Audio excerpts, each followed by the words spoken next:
What is going on, everybody? It's Alex back in another video, and today we're going to be doing another mock the mock because TDN, whenever they drop a mock, it's time to talk. So we're of course going to be looking at the one that just dropped it yesterday. I was planning on doing this yesterday actually, but first day of school, gotta love it. So yeah, obviously I love TDN. Glad that they're getting back on their grind. We're finally getting the mock draft simulator back. Everything is going back to normal, and I love it. So also these guys are pretty damn smart. It's always good to look at what they have to say about what they want to draft and such. So let's kick into it. I already looked into it last night and saw a couple interesting ones, so I really wanted to talk about it. And let's go. Might as well. Start off with number 1 pick, Spencer Rattler, Oklahoma. Pretty damn good pick. Obviously, if you're at number 1 overall and Deshaun is still in some murky water, it's the obvious selection. Otherwise, if I were Houston, I'd honestly trade out and maybe get a shit ton of selections. I don't know if Spencer Rattler is going to be the actual answer for the Texans, but I honestly think that he could be. And that kind of sucks because Deshaun Watson should be the answer. And we already know we're not going to go into that debate. Number 2, Detroit Lions going KT. I think it's fine. You might as well build in the offensive line or the defensive line because I still think Jared Goff, with a competent offensive line and offense, can do a good job. Number 2 is not good enough for you to get an offensive weapon. So get an extremely high level defensive talent here. The Acquire brothers are solid. I don't think they're worth not taking KT over. And then Flowers hasn't been the guy he was in New England, as most of the guys who ever played New England. Number 3, Bengals getting Evan Neal. You know me. I love this pick. Don't think Cincinnati's going to be number 3 overall. I think Jaguars actually might end up being there after seeing Trevor Lawrence against the Saints last night. The team has a lot of room to grow. ETN also being out. But if this happens, I'd be extremely happy. The Bengals definitely need to continue protecting Joe Burrow. They're on their way. You got Deontay Smith, you got Jackson Carman, you got Trey Hill. There are some really good building pieces there. Still think they should have went Penei Sewell, however. But Jamar Chase, you can never complain too much about. Evan Neal is the real dude. He's the real deal. Unbelievable, 6'7", 200, and I believe 50 pounds. And he is just ungodly in terms of his talent. His big issue, which I'll be dropping my top 10 tackles very soon, actually, it should be my next video. He doesn't have enough experience at one position. He keeps bouncing around. So I think that might slow his NFL progression, but in the long run, it'll certainly make him an amazing plug-and-play player out the get-go. Number 4, Jets, Derek Stingley. So you guys know me. I cannot fault this pick at all. Big fan of it. I like the Jets being able to secure Derek Stingley. Sorry. It's something that you probably should do because Derek Stingley is an extremely impactful talent. Just the question is, how valuable is one corner, and is there ever going to be one that's worth a top 4 pick? And I say if Surtain was worth a top 9 picks, same thing with Horn, top 8, then Stingley should be worth the top 4. Not going to complain about it whatsoever. Number 3, Jacksonville, going DeMarvin Leal. Really damn good player. Can play anywhere on the defensive front. 290 pounds, plays like 260. And that's not, he moves like 260. Doesn't play like 260. He plays 290, moves like 260. Unbelievable athlete right there. Absolutely love him. He's a great interior defensive lineman or edge player. I think he'd fit even better as a 4-3 edge. He's just crazy good. Big fan of him. Eagles, Kyle Hamilton. I'm fine with it. I can't complain too much right there. Obviously you look at quarterback, and that could be something that you do target over a guy like Kyle Hamilton. But Kyle Hamilton is an extremely dynamic athlete, kind of more of that rare breed. I think upgraded Jesse Bates, and you know me, I love Jesse Bates. Apart from the fact that he's against my Steelers 2 times a year.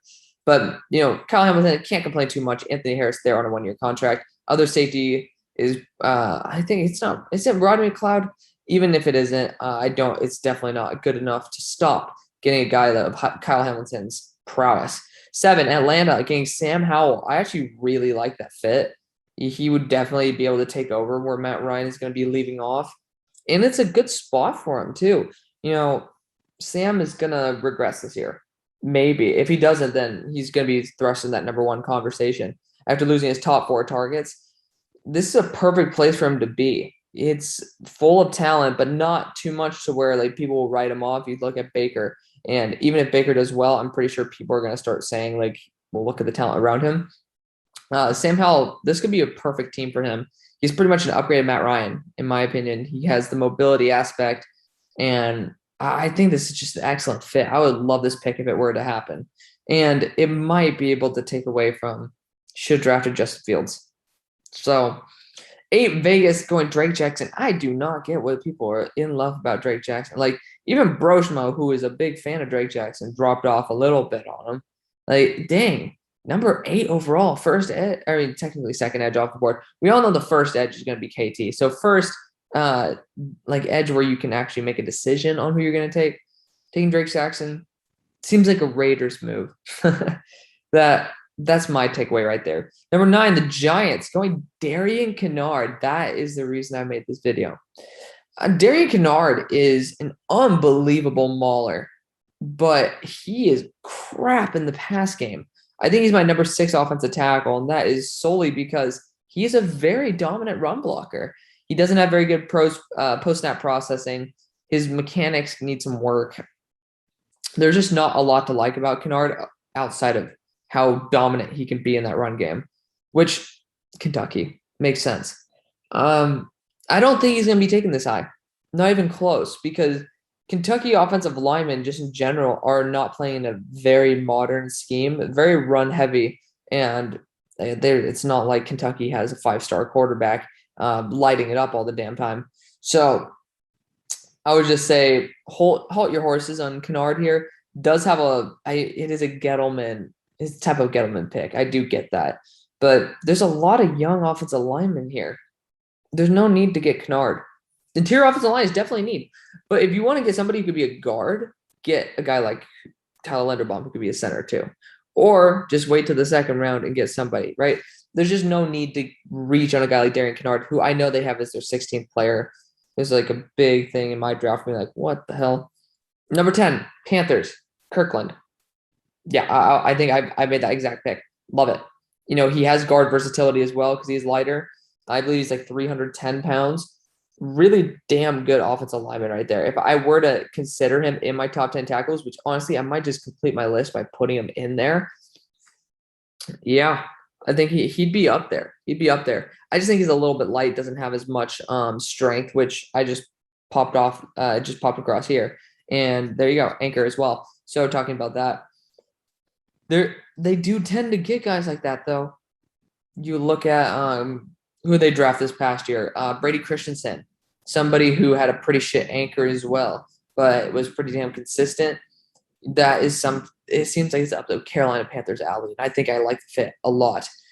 Giants going Karlaftis. Wow. I don't get that. You know, injuries have shifted down some really talented edge rushers before. New York Giants were the beneficiary of seeing Azeez Ojulari fall. It's kind of weird to see Karlaftis, after pretty much being out for the majority of the past 2 years, being put as a top 11 pick. Just seems a little rich for my blood, especially since he's Purdue edge as well. Not like he's going to have a very high floor given his pedigree. Purdue's not like the best producer of edge talent as we have seen in the past few drafts. Arizona Cardinals getting Kyrie Elam. You guys know me. I'm pretty sure I chose this exact pick. Love it. They desperately need it, and Kyrie Elam is a great value for it. Washington football team getting Malik Willis. Y'all also know. Excellent pick. Steelers getting Ahmad Gardner. I don't even know. I might have even chosen that for the Steelers. I think I have a feeling that might be true. I might have taken Sauce Gardner for the Steelers in my past draft. Check that video out. It's actually one of the first ones where we're starting to get some energy back in the community, and I love it.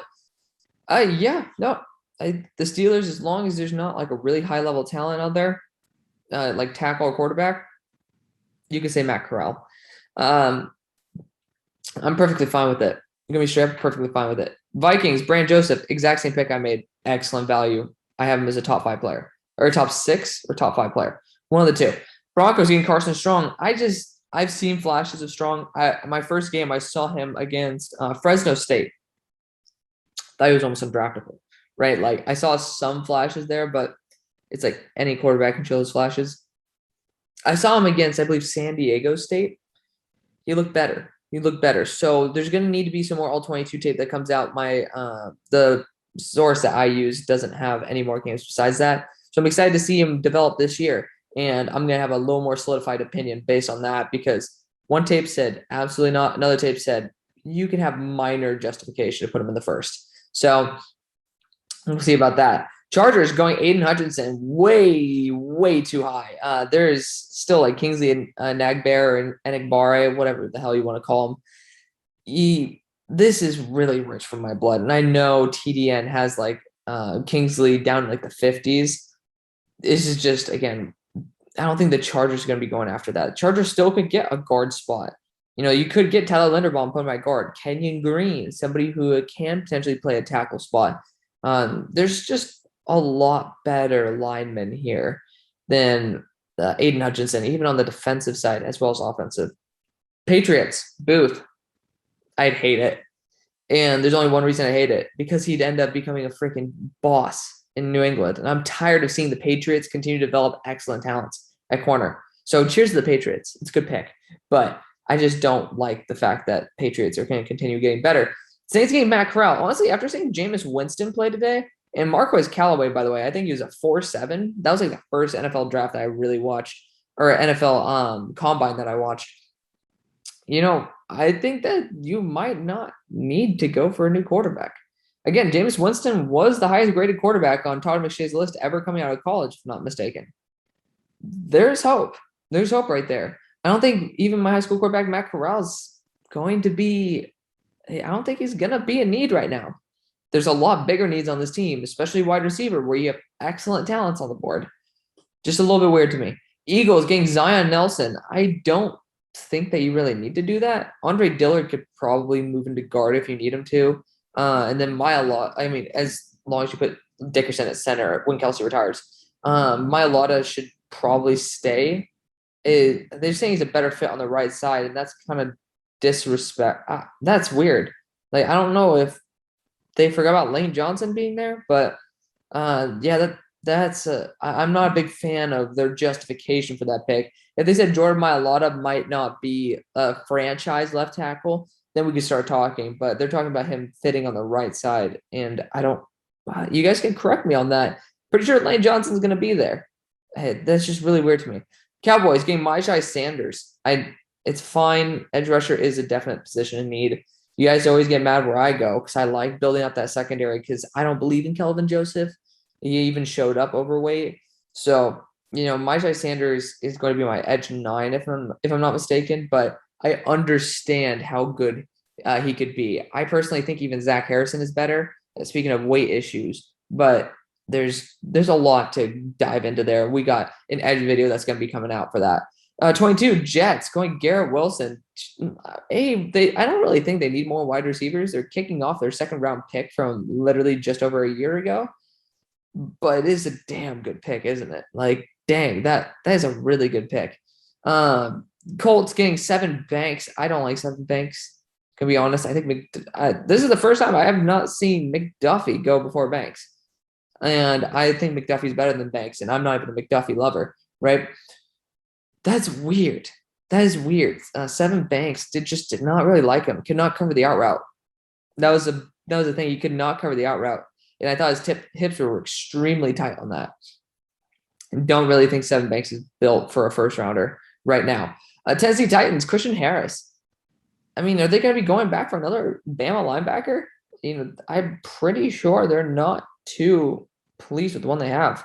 Regardless, I think that you're looking more to replace Harold Landry than anything. And Christian Harris is not going to be that replacement. That's just a real weird one to me. Browns going Kenyon Green. Do they need why are we getting another lineman here? They're pretty much stacked at all offensive line positions. That's another one that's a really big question to me. If you want to get an extra wide receiver here, which you get TREYLON BURKS here. It's like a depth player to develop, or even Chris Olave, because again, never know. I mean, there's just better positions to go. There's still some linebackers on the board. You could go Adam Anderson here and test him out as a weird sub package guy. Like, I just think there's a lot better positions to go than Kenyon Green. Because again, this is the best offensive line in football. And yeah, they stay healthy, but they have really good depth too. Dolphins, Charles Cross. Oh, come on. Like, I think that the issue right now with this pick is not that it's Charles Cross. It's what's been happening up to this pick. They should have went Penei Sewell. That's why I think I gave like a B minus or a C plus grade to Jalen Waddle, even though I thought Jalen Waddle was arguably my wide receiver 1 in the draft. It's just they were like messing up with Liam Eichenberg as well. They're putting him at guard for some reason, and he is a light, but damn, I mean, Liam Eichenberg's pretty damn solid. I thought he could be the left tackle. It's just they really messed up, and now Charles Cross is not going to answer that either. Charles Cross has poor anchor issues, and there's a lot of upside with him, but damn, he's pretty thin too. There's just a lot of red flags with Charles Cross, and it's something you don't take at 26 when your entire offensive line is full of red flags as it is. You know, you can take a shot on him, sure, but I mean, you might as well try for Thayer Munford just to get somebody who can play. If you're really desperate, you don't go after a project. You go after a guy who can plug and play, especially when you have a team that's loaded for a Super Bowl. Baltimore Ravens, Darian Kendrick, they could probably make him end up like having less personality issues, and I'd love it as a Ravens fan. But I'm not a Ravens fan. I'm a Steelers fan. So I absolutely hate the pick if I were in my fan mode, but if I'm in my draft mode, I mean, the Ravens are going to make Darian Kendrick the top 5 corner in the NFL. He's a really damn good talent when he actually is good on the field. I mean, good off the field. Green Bay Packers, Zach Harrison. I don't think this is going to be a good way to make Aaron happy. I'll say that. You know, it's a toughie. It's a toughie for sure because Zach Harrison has a lot of development to have, and then there's also a lot of room for him to develop and grow. So he has some major red flags, but he also has a lot of room to develop. He also has weight issues. He looks extremely heavy and not in the right way. There's just a lot that I am weary of. Bills going Tyler Linderbaum, great talent. Love him. I'm not even going to go into it. I think he's a top 10 player in the class. Detroit Lions, Chris Olave. Wouldn't that be a dream? We're not even going to go into that. Buccaneers, PERRION, WINFREY. At this point, why wouldn't they just go after a wide receiver? You know what? Screw it. They're already putting starting caliber guys in their backfield, and you still have TREYLON BURKS on the board. Speaking of, he goes next, but PERRION WINFREY is not worth a first-round pick. So they're just reaching for a position of need. You just get best player available when you're Tampa. Honestly, I think Mike Jones could be a really good option. Kansas City Chiefs, TREYLON BURKS, absolutely studded on that wide receiver core. I would absolutely love that. So let me know what you guys think. Overall, this draft didn't have anything that was terrible. It's just obviously they have differing opinions than me, and they went for just a different name in a similar position. So let me know what you guys think. I want to thank you guys so much for watching. I'll see you on the far side. Peace.